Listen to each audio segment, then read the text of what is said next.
Ephraim Salaam joins us, former star offensive lineman in the National Football League. Now, of course, you can hear him on Fox Sports Radio. He's an actor, he's an entrepreneur, he's a writer, he's a producer, and he's just a talented dude. E, let me play for you the full context of what Drew Brees had to say to Yahoo Finance earlier today. I will never agree with anybody disrespecting the flag of the United States of America or our country. Let me just tell you what I see or what I feel when the national anthem is played and when I look at the flag of the United States. I envision my two grandfathers who fought for this country during World War II, one in the Army and one in the Marine Corps, both risking their lives to protect our country and to try to make our country and this world a better place. So every time I stand with my hand over my heart, looking at that flag and singing the national anthem, that's what I think about. And in many cases, it brings me to tears, thinking about all that has been sacrificed, not just those in the military, but for that matter, those throughout the civil rights movements of the 60s, and everyone and all that has been endured by so many people up until this point. And is everything right with our country right now? No, it's not. We still have a long way to go. But I think what you do by standing there and showing respect to the flag with your hand over your heart is it shows unity. It shows that we are all in this together, we can all do better, and that we are all part of the solution. E, what's your reaction to what Drew had to say? What is the context? What was the context of him saying that? Was there a question asked? The question was asked. What he thought of the possibility of the national anthem protest returning to the NFL in 2020. Oh, okay. So this was a direct answer to if people were to kneel and protest. So the thing when you and this is where a lot of people get caught up in what they say, because I've never had a problem with the American flag, for our freedoms, for the people. My father was in the military. My father was in the war as well.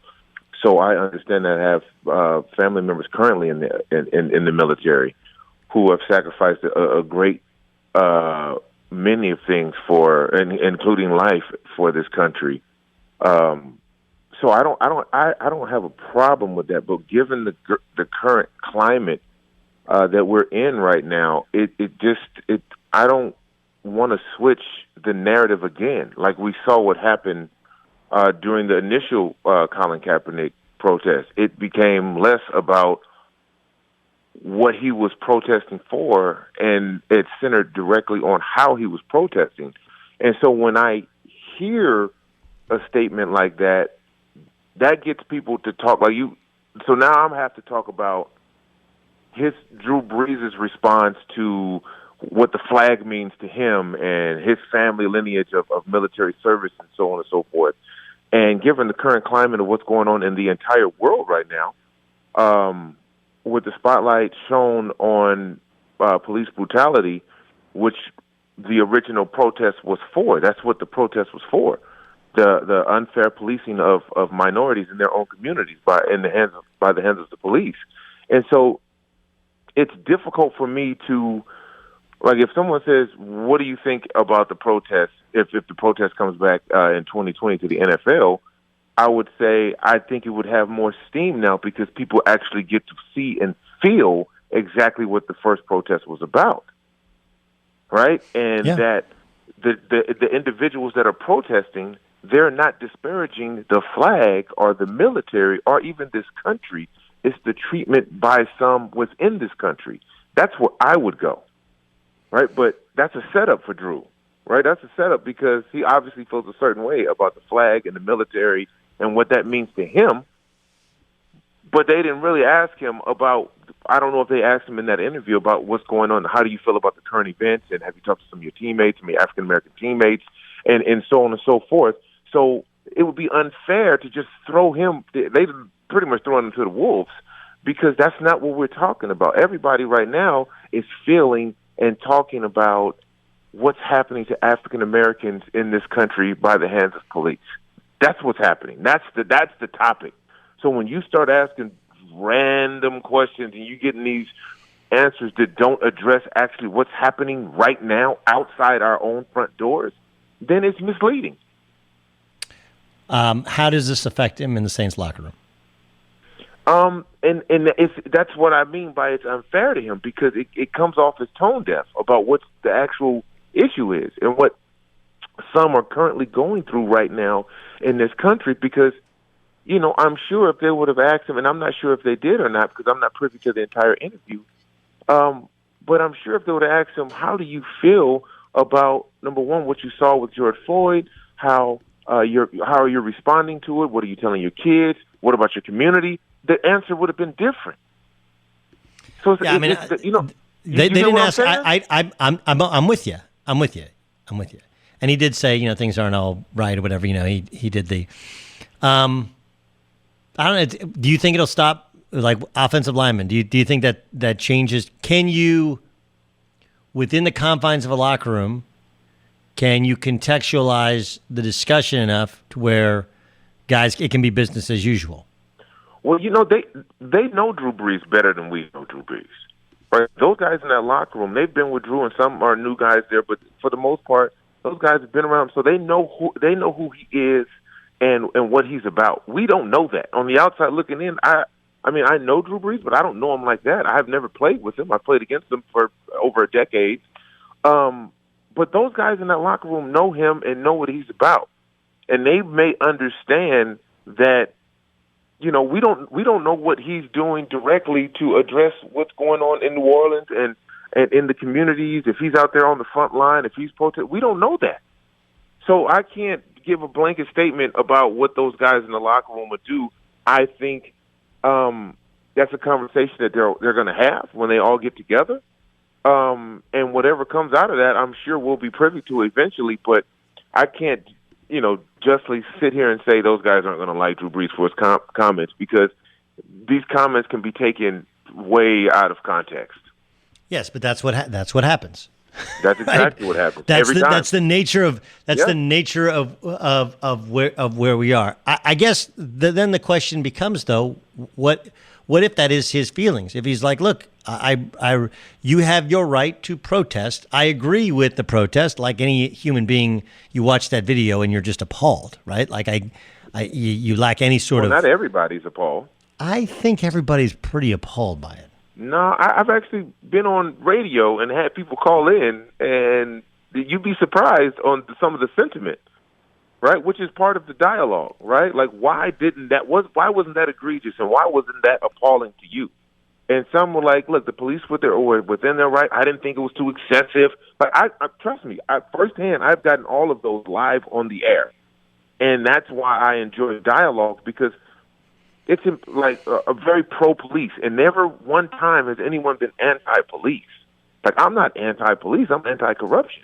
Yeah, right. No. I'm with you. I don't know why the Derek Chauvin, whatever, why he had his knee on George Floyd's neck. If it was because he was trying to be dominant and being a bully and being, you know. And feeling himself, or it was because George Floyd's black and it made him scared. I don't know. I mean, I don't know. I do know that I'm appalled by watching it, and right. You know, the more stories I hear, you know, of enough people that I respect, but like, look, man, you just don't understand. You know, things that happen aren't equal, aren't fair under the law, and like, all right, well, like let's continue this conversation. I do think though that you're allowed to have the counter opinion on, or at least an opinion like Brees's on some nature, aren't you? Of course. There's always another opinion. Now, Drew Brees wasn't addressing the current situation and what was happening. He was addressing, and I didn't even hear him say that he didn't like when guys took a knee. Like, I didn't hear that. What I heard was what the flag meant to him. Right? So you can't lump that into he has a problem with guys taking a knee, because he didn't say that.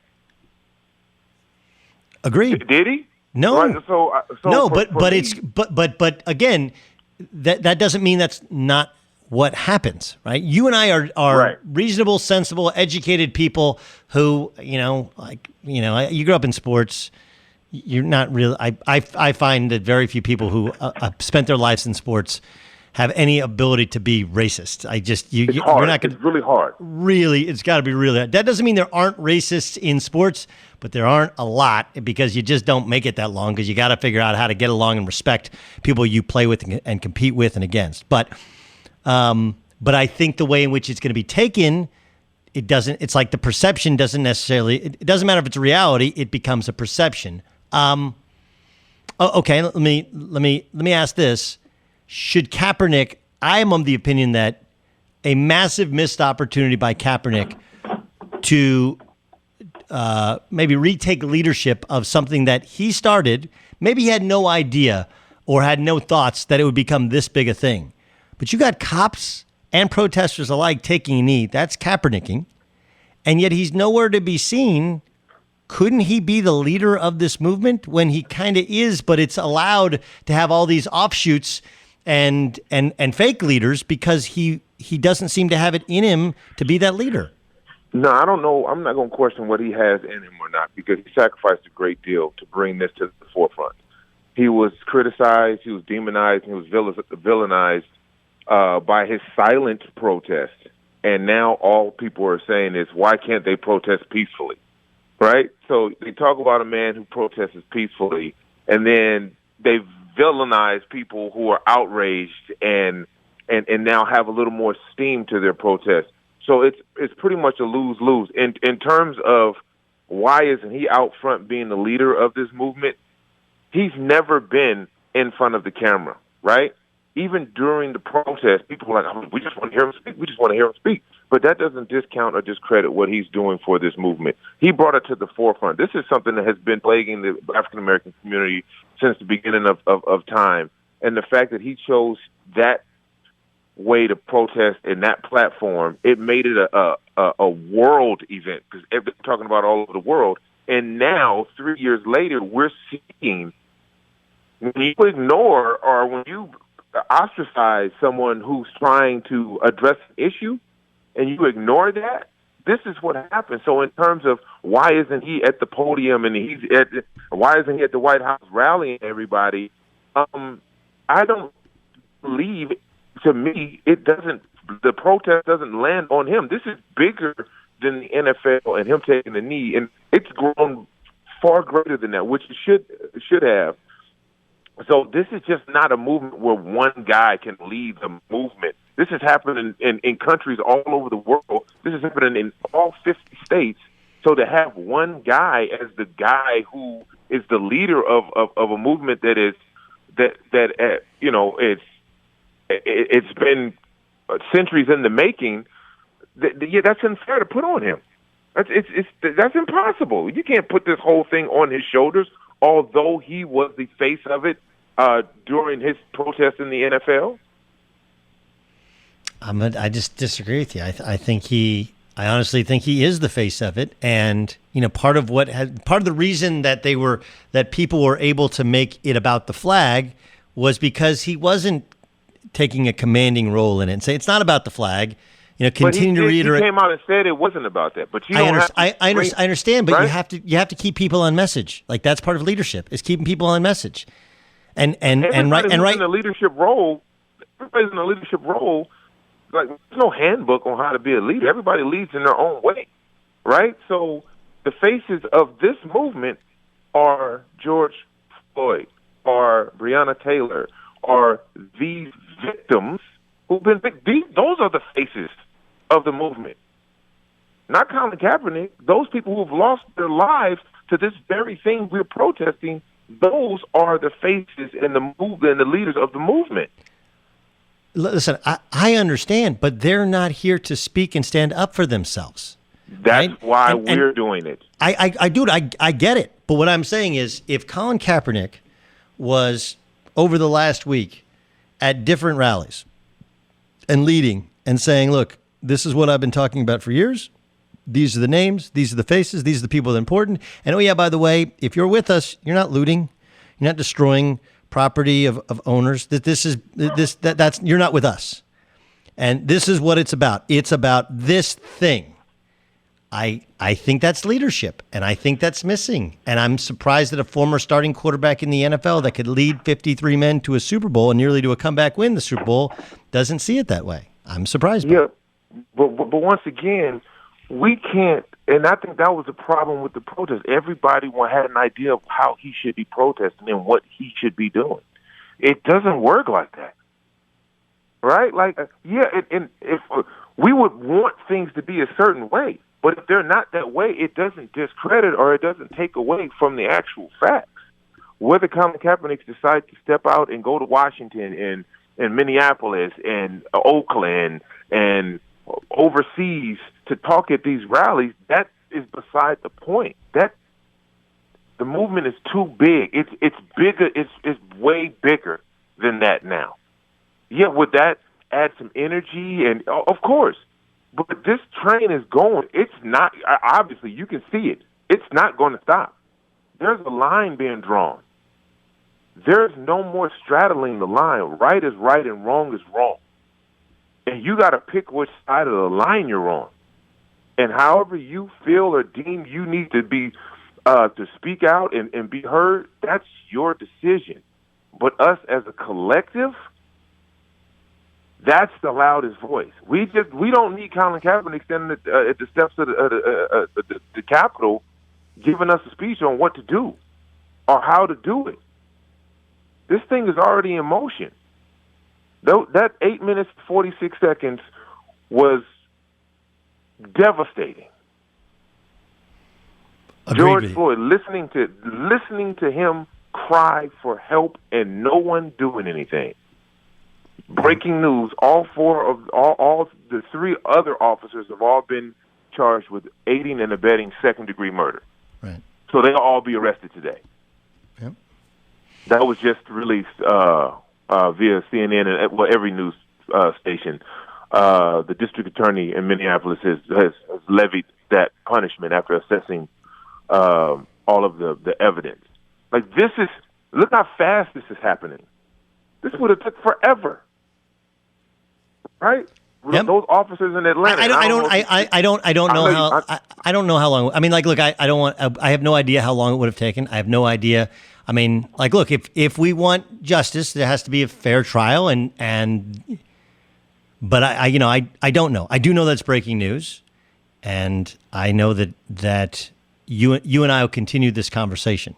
But good stuff, Absolutely. Dude. We got to roll. Go ahead, buddy.